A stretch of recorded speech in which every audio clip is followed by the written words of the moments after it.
లేక చాలా సాంగ్ ఎలా అనిపించింది అన్న పవన్ అనేది? చాలా బాగుందండి. ఉస్తాద్ భగత్ సింగ్ మూవీలో సాంగ్ చాలా బాగుంది.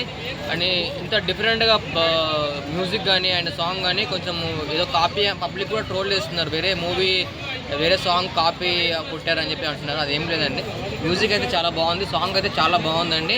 ఇందులో మన పవన్ కళ్యాణ్ గారు డ్యాన్స్ మాత్రం అయితే ఎరగదీశారు. ఒకప్పుడు ఖుషి మూవీలో ఉన్న ఫీలింగ్ మాకు అనిపిస్తుంది. సేమ్ ఆ స్టెప్స్ కానీ అవన్నీ, ఆ మ్యూజిక్ కానీ అవన్నీ, అసలు పవన్ కళ్యాణ్ లుకింగ్ అవన్నీ చాలా బాగున్నాయి. ప్లీజ్ దయచేసి అందరూ సాంగ్ మనం వైరల్ చేయాలి. కానీ సినిమా ఎప్పుడు అనేది ఇంకా చెప్పలేదు. మరి ఆ సినిమా ఎప్పుడు అని వెయిట్ చేస్తున్నాము.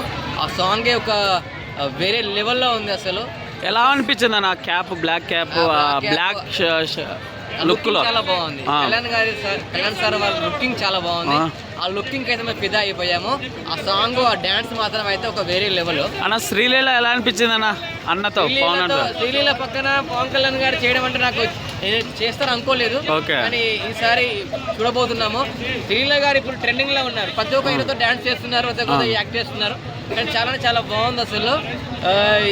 ఈ మూవీలో మన డిఎస్పి గారు చాలా కంబ్యాక్ వచ్చే అవకాశం ఉంది. మ్యూజిక్ పరంగా కానీ అన్ని చాలా బాగుంది, చాలా బాగా తీసుకొచ్చారు.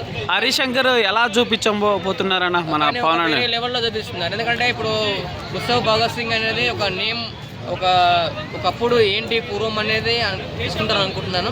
కానీ ప్రతి ఒక్క ఆడియన్స్ అంటే సస్పెన్స్ లో ప్లాన్ చేస్తున్నారు. ఆల్రెడీ డైరెక్టర్స్ కూడా ఆల్రెడీ రొటీన్ కాకుండా కొంచెం డిఫరెంట్ గా, కొంచెం లేట్ ఎక్కువైనా సరే కానీ పబ్లిక్ ఒక డిఫరెంట్ స్టోరీతో రాబోతున్నారండి. ఉత్సవ్ భగత్ సింగ్ అనే మూవీ కూడా రాబోతుంది. పవన్ కళ్యాణ్ గారు thank you so much sir. ఎందుకంటే మీరు అక్కడ రాజకీయ పరంగా అక్కడ ఉండి, మా ఆడియన్స్ ప్రకారంగా ఇక్కడ ఉండి మూవీస్ తీస్తున్నారు. మీరు ఇలానే మూవీస్ తీసుకుంటూ మమ్మల్ని ఎంకరేజ్ చేయాలి. మా కోసం మీరు మూవీస్ చేయాలి. మేము మీకోసం మూవీ చూస్తూ మేము వైరల్ చేస్తాం సార్. Thank you.